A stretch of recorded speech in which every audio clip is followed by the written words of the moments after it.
અમદાવાદમાં પણ શાળા સંચાલકોની મનમાની સામે એનએસયુઆઈએ મોરચો માંડ્યો છે। ચોક્કસ દુકાનમાંથી યુનિફોર્મ ખરીદીનું દબાણ કરાતા વિરોધ દર્શાવાયો। ચોક્કસ દુકાનમાંથી ચોપડા ખરીદીનું દબાણ કરાતા વિરોધ। ડીઓએ કચેરીએ માત્ર 4 શાળાને જ નોટિસ આપ્યાનો આરોપ। શાળાઓની તરફેણનો ડીઓ રોહિત ચૌધરી પર એનએસયુઆઈનો આરોપ।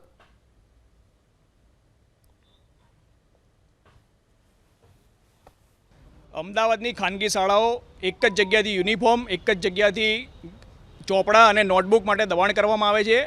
આજુબાજુની સ્ટેશનરીની દુકાનમાં પોતાનું મસ્ત મોટું કમિશન ચડાવી સેટિંગ કરીને એક જ જગ્યાએથી નોટબુક લેવા, ચોપડા લેવા અને યુનિફોર્મ લેવા માટે દબાણ કરે છે। જે સ્કૂલ દબાણ કરે છે એક જ જગ્યાએથી એના યુનિફોર્મ, નોટબુક અને ચોપડા મળે છે, બીજી કોઈ જગ્યાએ મળતું નથી। અમદાવાદ ડીઓને અનેકવાર રજૂઆત કરી છે, અનેકવાર લેખિત, મૌખિક, વોટ્સઅપ પર કોલમાં રજૂઆત કરી છે, પણ ક્યાંક ને ક્યાંક રોહિત ચૌધરી વાલીઓના હિતની જગ્યાએ શાળાનું હિત ઈચ્છતા હોય, શાળાના સંચાલકોના હિતમાં કંઈક નિર્ણય લેતા હોય, કોઈ દિવસ વિદ્યાર્થીના હિતમાં નિર્ણય ના કરતા હોય। આજે ઉગ્ર રજૂઆત કરવામાં આવી છે, 24 કલાકનો સમય આપવામાં આવ્યો છે। તો તમામ જે બી આવી ખાનગી શાળાઓ છે તેને નોટિસ ફટકારવામાં આવે અને વાલીઓના હિતમાં નિર્ણય લેવામાં આવે।